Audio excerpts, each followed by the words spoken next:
जय हिंद दोस्तों, स्वागत है आपका अपने YouTube channel logy by Rohit पे। मैं एडवोकेट रोहित शर्मा आज आपको पढ़ाऊंगा विधि। जैसा कि आप लोग जानते हैं कि हमने 10 दिन की मैराथन क्लास चालू करी है उत्तर प्रदेश न्यायिक सेवा परीक्षा यानी कि यूपीजे नो माइनर एक्ट की, जिसकी पहली क्लास का नाम ले चुके थे मेंटेनेंस 2007 एक्ट की, जिसमें हम आधा एक्ट पढ़ चुके हैं सेक्शन 15 तक। तो उसी में हम आज आगे स्टार्ट करते हैं सेक्शन 15 से आगे। डायरेक्ट आपने ले लिए होंगे। Yes sir. देखिए, प्री को निकालने का सबसे अच्छा फॉर्मूला डायरेक्ट ही है, इसलिए हर बच्चे के पास अपने सब्जेक्ट का, प्रत्येक सब्जेक्ट का डायरेक्ट होना ज़रूरी है। चलिए स्टार्ट करते हैं। कल सेक्शन 15 तक पढ़ लिए थे। जी सर।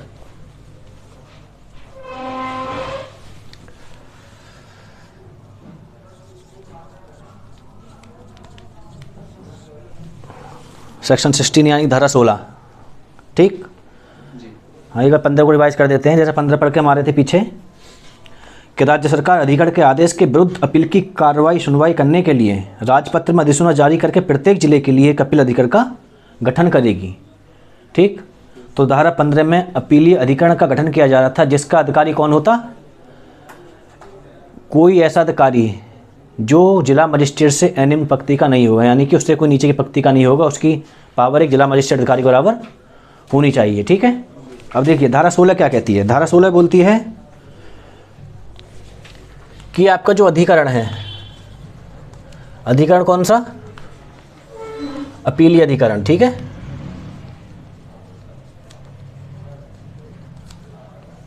कौन सा वाला? जो धारा 15 में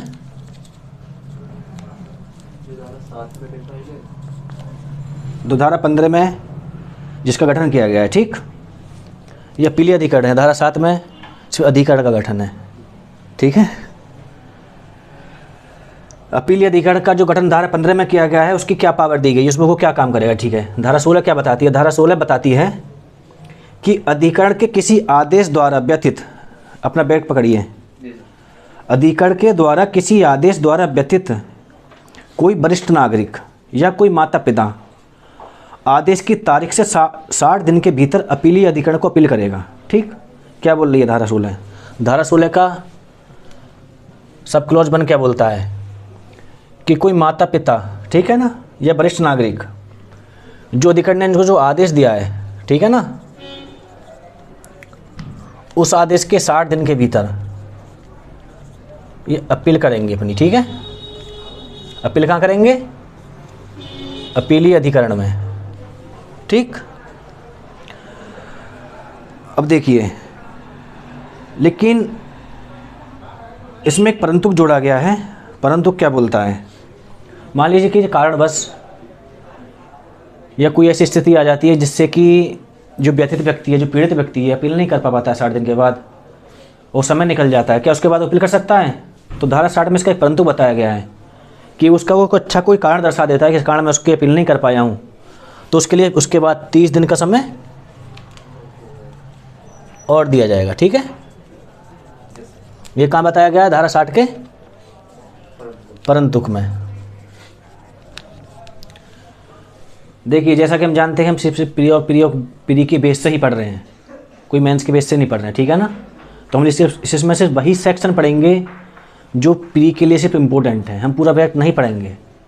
कौन सा सेक्शन हमको छोड़ना है, कौन सा पढ़ना है, किसी सेक्शन को कितना पढ़ना है, क्योंकि हम कोई मेंस के हिसाब से नहीं पढ़ रहे हैं कि यहाँ कहाँ से प्री बनेगा, कहाँ से उठेगा, ठीक है ना। क्योंकि मेंस के बाद जो भी होगा, जो प्री के बाद मेंस के बारे में सोचा जाएगा, फिर प्री के बारे में, ठीक।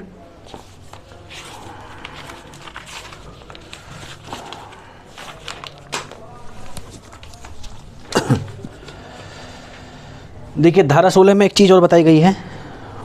वैसे धारा 16 में सब क्लॉज तो बहुत हैं, 7 सब क्लॉज हैं, ठीक है ना, लेकिन हमको सारे नहीं पढ़ने हैं। तो धारा 16 का सब क्लॉज 7 क्या बोलता है? देखिए, ये बोलता है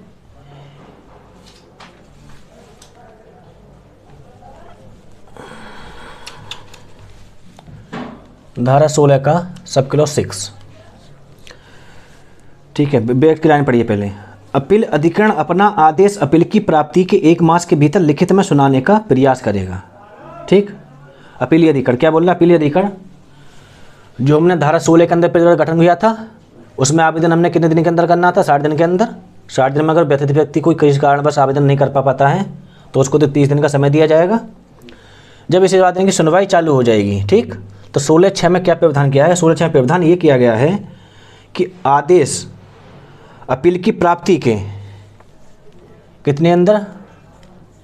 1 माह, यानी कि 1 माह यानी कि 30 दिन। ठीक है,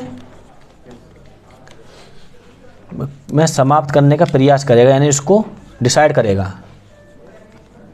यहाँ प्रयास शब्द बोला गया है, ठीक है ना।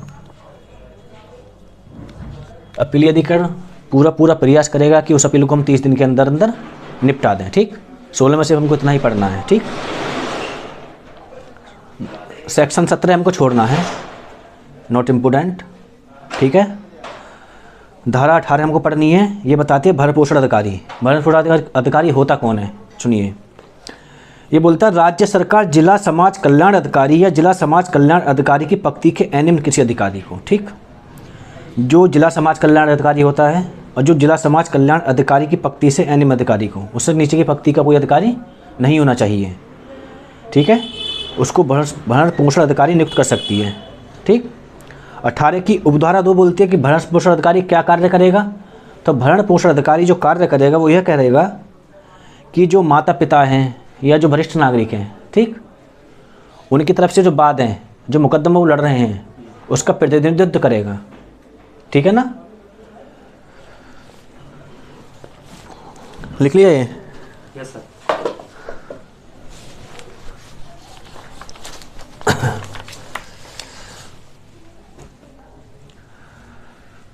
देखिए धारा 19 बोलती है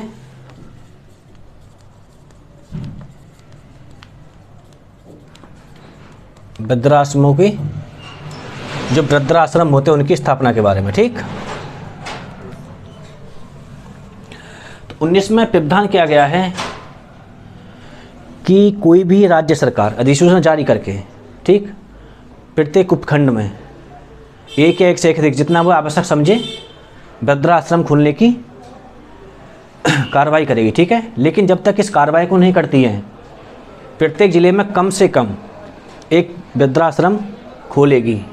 वृद्धाश्रम कैसा होगा? जिसमें कम से कम एक बार में 150 लोग रहने सहने का उनके मतलब व्यवस्था हो। ठीक है ना, जैसे बैठ पकड़िए, जैसे धारा 19 पढ़ती है, पढ़िए देखो। राज्य सरकार पहुंच के भीतर स्थानों पर उतनी संख्या में वृद्धाश्रम चरणबद्ध रीति से स्थापित करेगी और उनका अनुष्ठान करेगी, यानी कि उनको मेंटेनेंस करेगी। ठीक, लेकिन जो मैं बताए थे क्या, यदि जब तक वह ऐसा नहीं करती है तो आरंभ में प्रत्येक जिले में कम से कम एक वृद्धाश्रम की स्थापना करेगी और उसमें कम से कम 150 वरिष्ठ नागरिकों को आवास दिया जा सके। ठीक, 19 में किस स्पष्टीकरण बताया गया है? ठीक है ना, स्पष्टीकरण क्या बोलता है? स्पष्टीकरण बोलता है कि निर्धन व्यक्ति कौन होगा? भाई जो उसमें वृद्धाश्रम में कौन लोग रहेंगे? निर्धन रहेंगे। अभी बोला निर्धन की परिभाषा क्या है? निर्धन होगा कौन? तो निर्धन वो व्यक्ति होगा जो अपना भरण पोषण करने में असमर्थ है या जिसके पास अपना भरण पोषण करने के लिए पर्याप्त साधन नहीं है, चाहे वो माता पिता हैं, वरिष्ठ नागरिक, कोई भी है, और उसके पास अपना गुजारा भत्ता करने का कोई पर्याप्त साधन नहीं है, कोई सुविधा नहीं है, तो वो निर्धन समझा जाएगा। ठीक,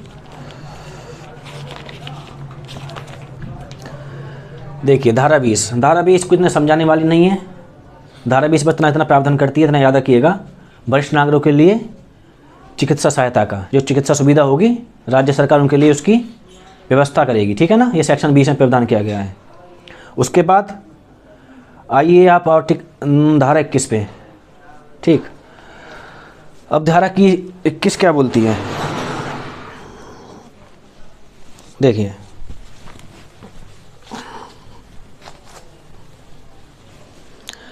धारा 21 बोलती है कि जो आपका माता पिता भरण पोषण अधिनियम 2007 है, इसमें जो उपबंध दिए गए हैं, प्रावधान दिए गए हैं या कुछ भी चीज़ दी गई है, तो उनके लिए कुछ ऐसा कार्य कराया जाए जाकि कि जो आम नागरिक है हमारे देश के, या जो भी लोग हैं, जो पब्लिक है, सबको उसकी सूचना मिल सके कि ये अधिनियम हमारे देश में लागू है, इसको कैसे कार्यान्वयन किया जाए, कैसे लागू कराया जाए, ठीक है ना। तो उसके लिए क्या करेगी, टीवी के माध्यम से, टेलीविज़न के माध्यम से, रेडियो के माध्यम से इसका प्रचार करेगी।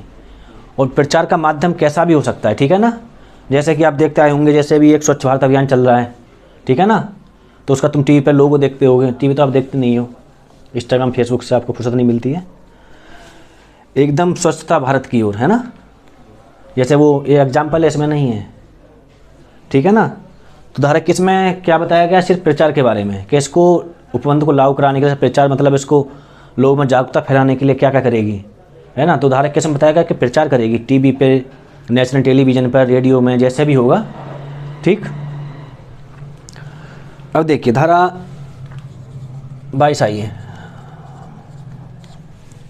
धारा 22 क्या बोलती है, व्यक्त लीजिए अपना, ठीक।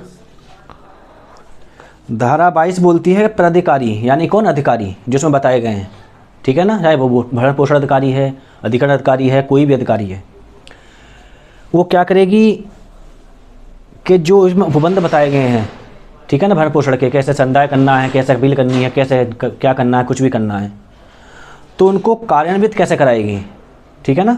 मतलब लागू कैसे कराएगी, कैसे वो कार्य करेंगे, कैसे वो उपबंध करेगी। तो राज्य सरकार एक कार्य करेगी, क्या, बैठ पकड़िए, राज्य सरकार किसी जिला मजिस्ट्रेट को, ठीक, ऐसी शक्तियाँ प्रदत्त और उसे ऐसे कर्तव्य अधिरोपित कर सकती है, ठीक। ये बोल रहा राज्य सरकार किसी जिला मजिस्ट्रेट को, ठीक है ना, ऐसे अधिकार देगी और उस पर कर्तव्य अधिरोपित करेगी, यानी इसको कर्तव्य से बांध देगी कि आपको इन उपबंधों को अपने ज़िले के अंतर्गत कार्यान्वित कराना है, ठीक है ना।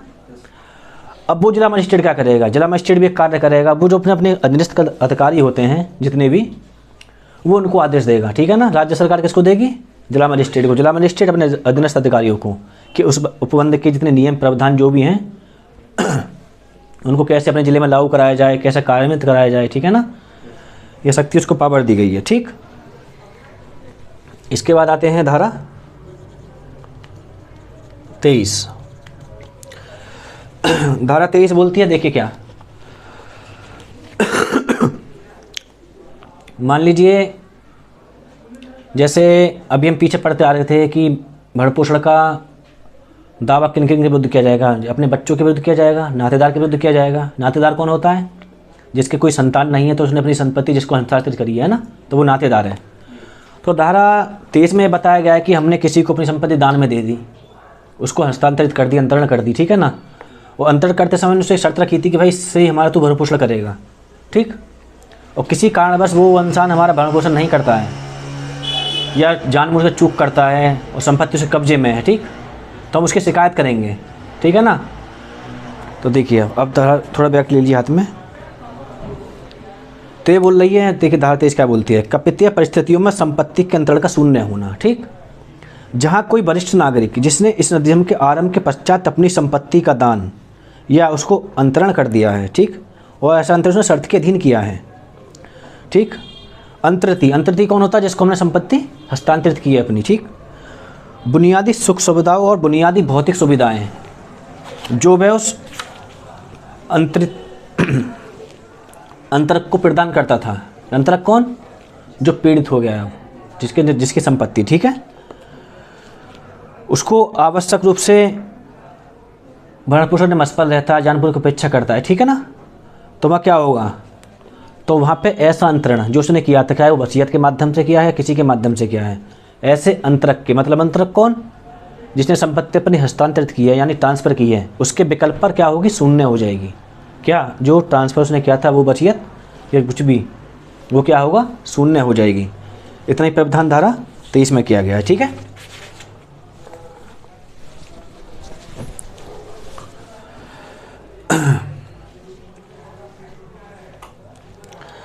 देखिए धारा 24 में कुछ ज़्यादा नहीं पढ़ना, धारा 24 ऐसे ही बता देता हूँ आपको मैं।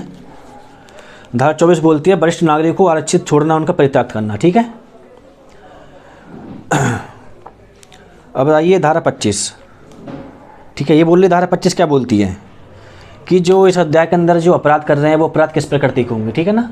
तो धारा 25 बोलती है कि वो अपराध संज्ञेय और अजमानती प्रकृति के होंगे, ठीक।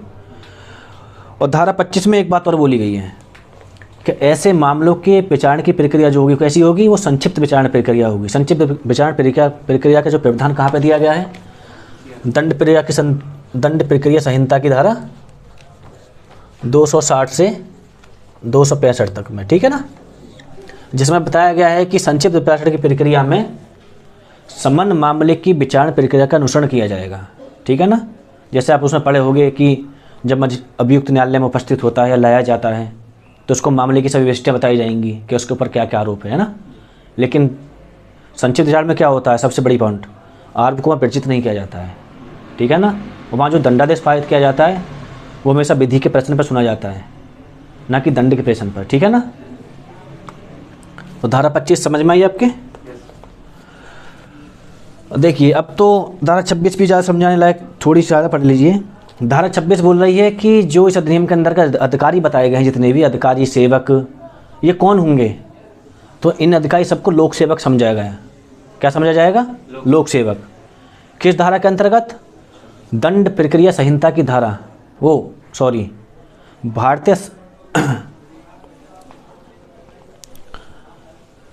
भारतीय दंड संहिता की धारा 21 के अंतर्गत उनको लोक सेवक समझा जाएगा, ठीक है ना। धारा 21 में बताया गया है आईपीसी की में कि लोक सेवक कौन होते हैं, ठीक है ना। तो वही ये धारा 26 बताती है कि इस अधिनियम के अंदर जो अधिकारी हैं वो लोक सेवक होंगे। लोक सेवक कौन से होंगे, जो धारा 21 के अंतर्गत होते हैं, ठीक।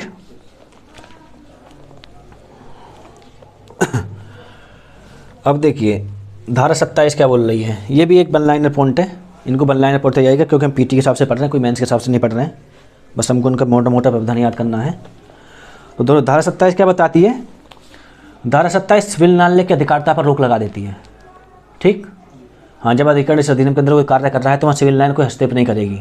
जैसे मान लीजिए आपने सिविल प्रक्रिया संहिता पढ़ा होगा, उसके अंदर ऑर्डर 39 पढ़ा होगा, 39 में क्या है, व्यादेश जारी करती है। व्यादेश क्या होता है, किसी चीज़ को बीच में रुकवा देना, मतलब जब कोई कार्रवाई चल रही होती है, जब उसका निस्तारण नहीं हुआ होता है, वो मतलब निस्तारण का मतलब उसका कोई अंत नहीं होता है, तो बीच में ही उसमें कोई एक मध्यकालीन आदेश पारित किया जाता है। मध्यकालीन आदेश क्या होता है, जो वादी और प्रतिवादी के संरक्षण के लिए आवश्यक है। कोई बीच में कोई आदेश देता है उसको मध्यकालीन आदेश बोलते हैं, ठीक है ना। और अस्थायी व्यादेश, जो व्यादेश होते हैं वो क्या होते हैं, मध्यकालीन आदेश होते हैं। तो ऐसा कोई आदेश सिविल न्यायालय उसमें बीच में हस्तक्षेप नहीं करेगी। यहाँ सिविल न्यायालय का अधिकार एकदम से खत्म कर दिया गया है। देखिए बैक्ट में क्या लिख रहा है, पढ़िए एक बार। 27 बोलते हैं सिविल न्यायालय के अधिकारिता का वर्जन, यानी कि उसको वर्जित कर दिया गया, रोक दिया गया, ठीक है ना। देखिए किसी सिविल न्यायालय को ऐसे किसी मामले में अधिकारिता नहीं होगी, ठीक, जिसे इस अधिनियम का कोई उपबंध लागू होता है। सिविल न्यायालय की अधिकारिता नहीं है इस उपबंध के ऊपर, ठीक है ना। और किसी सिविल न्यायालय द्वारा कोई ऐसी बात की बाबत, यानी ऐसी बात के लिए जो इस अधिनियम द्वारा या इसके अधीन या किए जाने के लिए आसित है, ठीक है ना। इस अधिनियम के लिए कोई बात की गई है, की जाएगी या किए जाने के लिए आगे आसित है, मतलब आगे की जाएगी, उसके लिए कोई आदेश नहीं जारी कर सकती है, ठीक है ना। तुम जाओ सिविल न्यायालय में, जी हमारे पास तो ये चल रहा है सर, कैसे आप पढ़ के आ रहे होगे सीआरपीसी में कि मेंटेनेंस के जो आदेश होंगे वो किसके अंतर्गत होंगे, उनकी प्रक्रिया सिविल उसमें चलेगी, लेकिन वो स्थायी रूप से किसके अंतर्गत होगा, सिविल न्यायालय के अंतर्गत, ठीक है ना। लेकिन हाँ, तुम यहाँ कोई मेंटेनेंस का ऑर्डर हो रहा है या कुछ भी हो रहा है तो उसको तुम रुकवाने के लिए सिविल न्यायालय में कोई बात दायर नहीं कर सकते, ना कोई आदेश के लिए, ठीक है ना। धारा 27 इसी बात का प्रावधान करती है, ठीक। 28 हमको नहीं पढ़ना, 28 ही छोड़ दीजिएगा। अब आइए सेक्शन 19 पे, ठीक है ना। अब देखिए जैसा कोई अधिनियम बनता है तो अधिनियम में एक प्रॉब्लम होती है। मान लीजिए आज तो अधिनियम ने बताया है कि भविष्य में हो सकता है कोई चेंजिंग आ जाए। जो अधिनियम आज की वर्तमान की अपेक्षाएं या उसके उद्देश्यों को देखते हुए सही तरह से चल रहा है, लेकिन हो सकता है भविष्य में वो अधिनियम उसी तरह से काम नहीं करे, कोई कठिनाई आए, ठीक। तो धारा 29 उसी बात की बात करती है। धारा 29 देखिए बैठ में क्या लिखा हुआ है, यदि इस अधिनियम के उपबंध को प्रभावी करने में कोई कठिनाई उत्पन्न होती है, ठीक, तो राज्य सरकार राजपत्र में अधिसूचना जारी करके प्रकाशित करके ऐसे उपबंध बना सकेगी जो इस कठिनाई को दूर करने के लिए आवश्यक है, ठीक है ना। हाँ, भविष्य में मान लीजिए अधिनियम में कोई कठिनाई उत्पन्न होती है कि मान लीजिए कोई हम मेंटेनेंस के ऊपर कोई नया कुछ सिस्टम बन गया, कुछ आ गया, क्योंकि विधि अपने आप में परिपूर्ण नहीं होती है, बट क्योंकि समाज में बदलते हुए परिवर्तन के साथ या परिवर्तन जो होते रहते हैं उसके साथ विधि अपने आप को परिवर्तित करती रहती है, ठीक है ना। इसलिए संशोधन विधि में किए जाते हैं। वही बात 29 धारा बोलती है कठिनाइयों को दूर करने की शक्ति के बारे में, ठीक। धारा 30 क्या बोलती है? धारा 30 बोलती है कि केंद्र सरकार राज्य सरकार को निर्देश दे सकती है। क्या निर्देश? कि केंद्र सरकार इस अधिनियम के उपबंधों का निष्पादन करने के बारे में किसी राज्य सरकार को निर्देश देगी। ठीक, कि मान लीजिए ये अधिनियम है, अब ये हमको अधिनियम किसने बनाया? केंद्र सरकार ने बनाया। अब हमको यहाँ उत्तर प्रदेश में लागू करवाना, ठीक है, तो केंद्र सरकार उत्तर प्रदेश सरकार को निर्देश देगी कि इस अधिनियम को अपने राज्य में निष्पादन करवाई, इसका लागू करवाई। निष्पादन क्या होता है? किसी चीज़ को लागू करवाना अपने यहाँ निष्पादन कार्रवाई होती है, ठीक है ना। निष्पादन के बारे में जैसे आप पढ़ के अभी CPC में पढ़ के आए थे, किसमें ऑर्डर 21 पढ़ेंगे, जिसमें 106 नियम दिए गए हैं। 36 से धारा 74 पूर्ण निष्पादन कार्रवाई के मामले में प्रावधान करती है, ठीक है ना। हाँ, और इस सेक्शन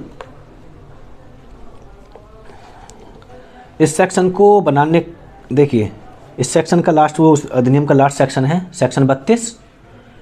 ये बोलता है कि नियम बनाने की राज्य सरकार की शक्ति। ठीक, राज्य सरकार राजपत्र में अधिसूचना जारी करके इस अधिनियम के प्रयोजन के लिए, यानी इस अधिनियम को प्रयोग करने के लिए, इसके लागू करने के लिए, कार्यान्वित करने के लिए कोई भी नियम बना सकती है।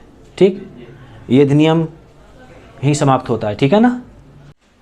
अब ये अधिनियम तो समाप्त हो गया, ठीक है ना।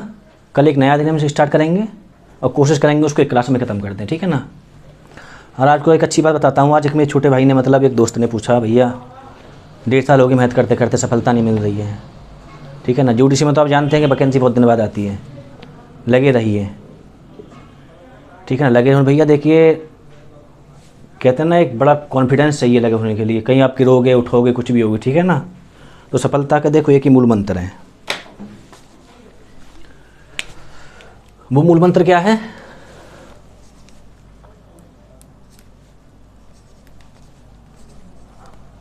दृढ़ संकल्प, ठीक है। किसी चीज़ को पाने के लिए एक दृढ़ निश्चय करना पड़ेगा, ठीक। दृढ़ निश्चय मतलब निश्चय, आपको दिमाग में एक धारणा बैठानी पड़ेगी, ये चीज़ चाहिए तो चाहिए, और वो चीज़ आपके पास है, लेकिन उस चीज़ को आप किसी और चीज़ को पाने में लगा देते हैं, ठीक है ना।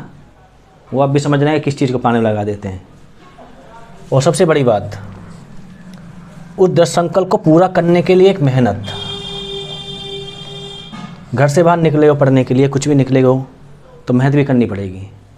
जैसे बिना हथियार को युद्ध नहीं जीता जाता, ठीक है ना। आपका हथियार क्या है? आपका बैरक है, और पूरा जितना भी कानून के प्रावधान है, जितना भी कुछ आएगा इस बैरक में से ही आएगा, इससे बाहर कुछ नहीं आएगा। अगर किसी युद्ध में बिना हथियार के कूदोगे तो मारे जाओगे, ठीक है ना। लेकिन उसमें क्या करोगे? और अपने हथियार लेके जाओगे तो हमेशा जीतोगे। उससे पहले क्या चाहिए आपको?